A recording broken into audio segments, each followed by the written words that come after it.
Professor Lee, I think I was very touched and impressed to be able to see what you are using, what you are doing by using the metaverse technologies. And I have one question.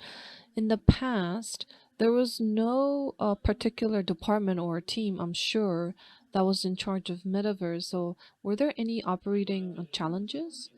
Well, we had Halim burned department or foundation, and you need to provide some sort of support to patients, and it can't just stay within the realm of medicine or medical therapy. So we have been providing social support and healthcare support to these patients, and we already had built some know-how and experience and expertise. And when it was about to stop, but because of the pandemic, we transitioned this program using the metaverse space. And as you mentioned, and as I mentioned, because they have been working and living with burnt patients, they had remaining the relationship, a very positive and close relationship with patients as well. That is why I believe that we were able to garner great support, and we were able to create a TF team, task force team, and then we also have Burn, a department who's operating the metaverse programs as well. Yes, and also you mentioned that there are communities using GatherTown, and there was also a case where D2 as well to encourage communication between patients and medical workers. Is there any reason why you went for two different platforms?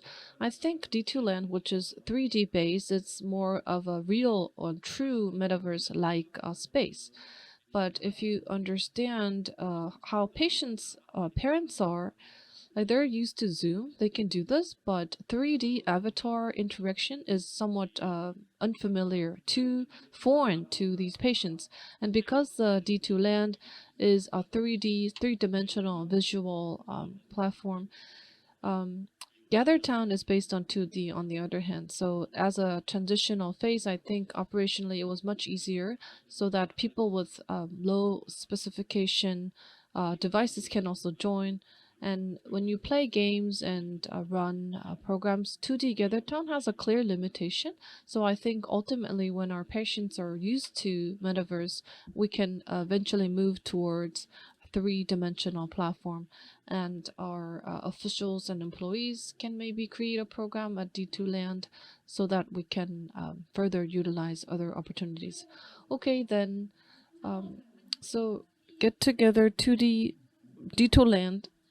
Was there any differentiated, more immersive programs that you have run before?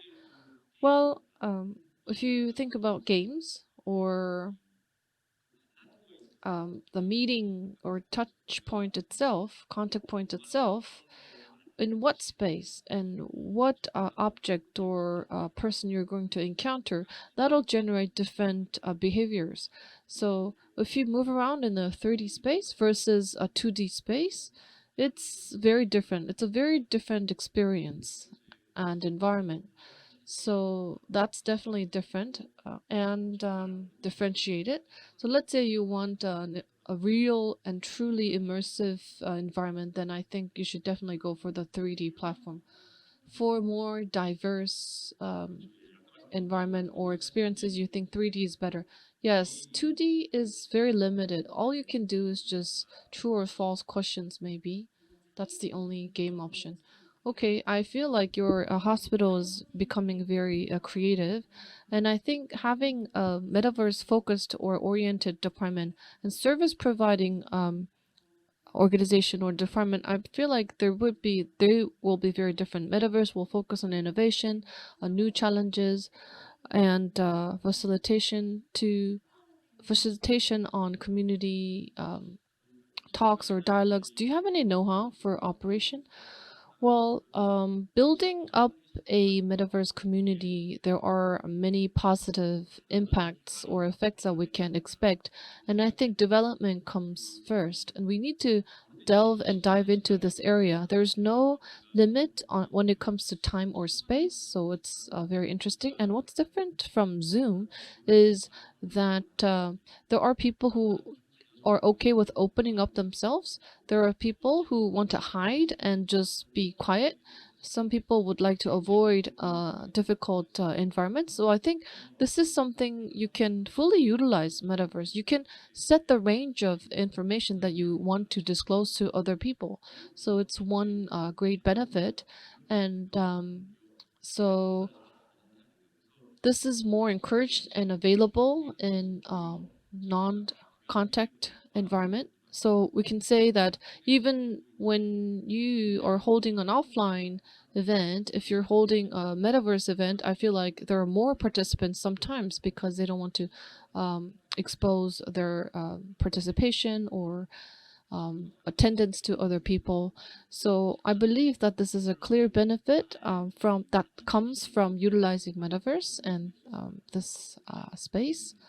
Something we need to think about is how we can better utilize it. I'm sorry I'm asking you too many questions, but when you're meeting offline, what do you think or your patients, burn patients, think about metaverse program versus offline programs? As I shared earlier, because there's no limit in terms of space, so for example, you have to spend 4 hours to go from A to B, whereas you might have to suffer other people's stare, or you have to be exposed to the sun, but that is something you can avoid by using the metaverse platform. But also, meeting offline and talking to people in person is a benefit too. So in the past, there was only one option, which was metaverse. But now the pandemic is over. When you are doing both offline and online, I'm not quite sure how we can balance this or what a preference our patients are going to have. But this is our homework. I'm also curious. Yes, this is something that I'm curious about. By utilizing metaverse platforms, I believe that there are so many things that are going on in your mind. What are your plans? What would you like to do using metaverse?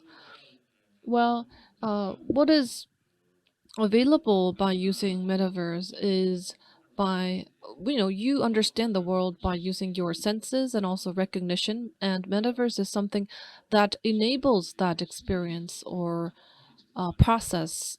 Real world is quite complicated. It's hard to predict, but in the metaverse space, it's much easier and more comfortable because you can control those elements. And in real world, there is a limitation because of your disability, but in this world, there's nothing that impairs you. There's nothing that is holding back. So when people are treated in hospital, they tend to have difficulties, making relationship with other people with no disability. But in the metaverse world, there's no such distinction between people with a disability or without disability. So without having this fear, they can try to connect with other people and make relationships with other people. So this is a benefit, and this is something that is on my mind. Thank you.